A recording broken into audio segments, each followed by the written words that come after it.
زمونږ باجوړ لیوي فورس یو منظم فورس دی.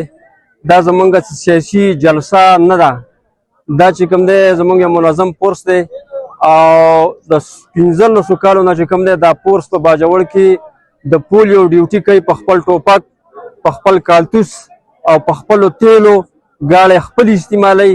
موږ ته د دې پولیو څه معاوضه نه راکوي، د خپل جیب نه موږ لګوي، خو د خپل ماشومانو د مستقبل لپاره چې کوم دی موږ د سرونو قرباني ورکوو.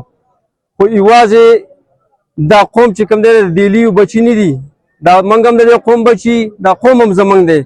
خو په دې کې چې کوم دی زموږ سره آرمي شریکه ده، دا هم د دې قوم بچي دي. اپسم چې کومه دی دا هم د دې قوم بچي دي.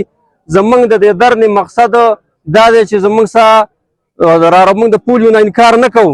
پولیو نه موږ په دې خبره انکار کوو چې موږ صرف پولیس یوازې په ځنګلو کې ګرځي، نو یوازې پولیو ته موږ تیار نه یو. زموږ څخه که د نن نه بعد پولیو وینو، 2 به آرمي والی، 2 به اپسي والی او 2 به پولیس والی. نو د 3 محکمو